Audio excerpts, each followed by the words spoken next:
Well, Texans love their good Mexican food. When it comes to impressive recipes, Mexican Sugar Restaurant has the perfect combination of flavor and technique that really hit home. And Executive Chef John Franke joins us again to show off what we'll find on his menu. I've been to Mexican Sugar, and I ate good that night. Good. I liked it a lot. Well, we love when people come, and a lot of people do come. Yeah, you're kind of a popular place right now. We are sort of, you know, a victim of our own success right now. That's a good thing. Things like that. That's a good thing. So one of our new dishes, we did the shrimp and crab avocado cocktail earlier, and this is Tostones. And Tostones traditionally is not something you'll find necessarily in Mexico. It's kind of funny because when I was working on this, a lot of the cooks didn't even know what I was talking about. Really? And then you had to get into the guys from Guatemala and El Salvador, and they understood. And it's more of an island thing. You said you're from Barbados, and so you had to really do your research. I did a little bit because I thought, oh, this makes sense. This is sort of South American, and then the guys were like, well, not really, but it does sort of fit into the whole theme, and it's a vegetarian appetizer. It's shareable, and it's something really easy to do at home, so it sort of makes sense here. So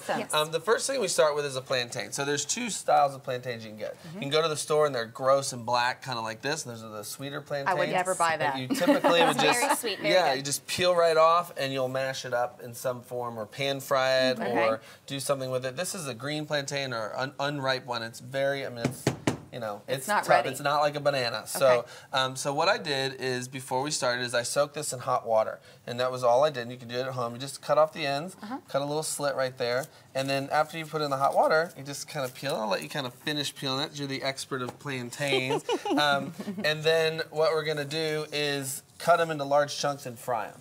And then after we fry them, then we're going to kind of refry them. So here, I'll help you with that. Tough. Well, I know it's tough, right? Let's do it. So it's getting a little bit, let me grab that knife from you real quick. And then I'll do this part and throw it in. I don't want to burn anybody. So, but we cut them real big. And you can see that they turn a little bit black right there. That's just because it's been sitting around a while. But we're going to fry this. And what we use in the restaurants is soybean oil.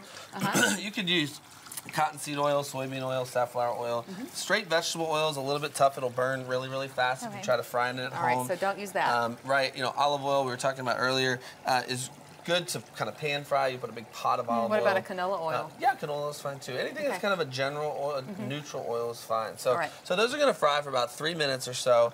3 or 4 minutes. We're going to get them to this color right here, this golden color, and then we're going to come back to them. In the meantime, we have our black bean spread. I didn't want to sit here and we boil beans for 45 minutes and blend them up. So, but what we do is it's a vegetarian, basically refried black beans. We use heirloom black ayacote beans, what they're called. So they're large black beans, and then we boil those down with, you know, tomatoes, onions, garlic, jalapenos, the whole works, and then blend them up. And we wanted to do a vegetarian option. We have a couple vegetarian options in Mexican Street. It's very big up here in Plano and Frisco. Vegetarian, gluten-free. You know, so but it's you don't have to worry about me. All the rage. So, you don't have to worry about me. So this is mayonnaise and sour cream to keep things light. And then we're going to put a little bit of kosher salt in there, and we're going to squeeze some lime juice. Speak my language right here. This is our, what we call our lime crema.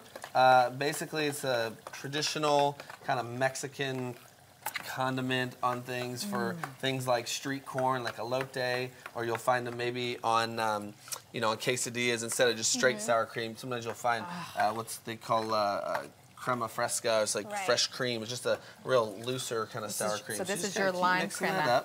Yep, and then the other thing that we are going to put on there is pickled red onions. So basically the easiest way to do that at home, I'll have you, here, we'll use a knife. Why not, right? I can.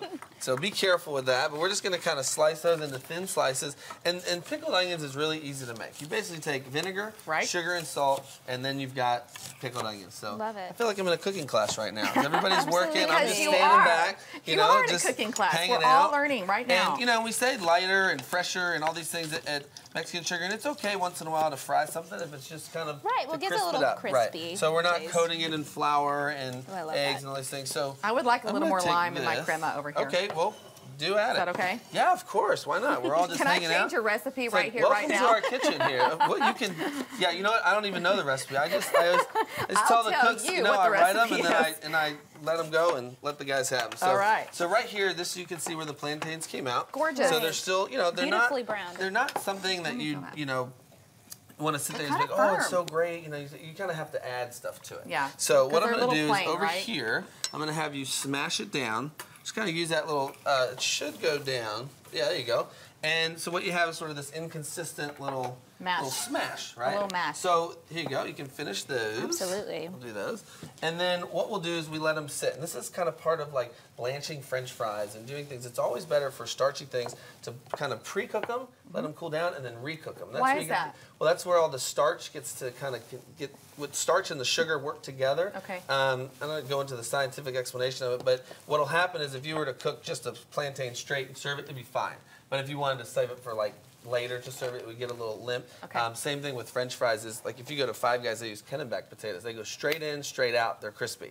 But if you use an Idaho potato or something, a sweet potato, you have to do it twice. So you have to kind of get the starch and the sugar to kind of. Yeah, that's why they're so and then, good. so what I'm going to do is I'm going to refry these. Again, you don't have to do it. I mean, if you're doing this at home and you're going to serve, people are coming into your home right away, you're ready to go. Okay. But if you want to serve more than 5 people, then you'd want to do it ahead of time. Give them another bath in the oil. You know, and you'd have a big Caribbean fiesta, right? So you've got to have like all your brothers and sisters and cousins and uncles and aunts come over and have a big deal. So we're just kind of get the idea of what's happening here. So we'll start making these over here. Okay.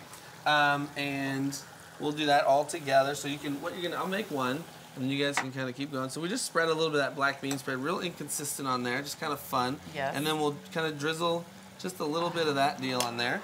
And then the other thing that I'm missing here is... What are you missing? Well, like we got the pickled onions, and these here. are shishito peppers. So these are typically found in Asia, but they're also found in South America. And you could use a serrano pepper, a jalapeno pepper. Shishitos are a little bit tougher to find in a normal supermarket, but if you go to like H Mart, Super H Mart, or something, you can you'll find them. Yeah, you can find so everything this just there. spices up the pickled onions. Okay. So I'm going to put that on there. Nice. And then I'm going to put a little bit of cheese. And what kind of cheese is that? This is queso fresco, so just a simple, And a little sauce. You got some sauce? This is a little bit of that annatto oil we used earlier. So awesome. I'll just make one here so we can make it look pretty. We'll put it in the middle. Oh my goodness. And we'll put, this is a gorgeous. little bit of micro cilantro on there. Oh, and voila. So we serve about 5 of them at the restaurant. We'll just kind of keep making them. Can we keep as making we those? go. Because we're going to all want one here in just a second. Yeah, I got to make one. There's like 50 people here in the studio. But this is mine. I'm calling dibs. All right, to get a copy of today's recipe, log on to thebroadcasttv.com. Click on today's links. All right, from good food to good cocktails, well, you know we bring you the best in town. When we come back, it's a little mixology to celebrate National Rum Day. Yum, yum. We'll be right back.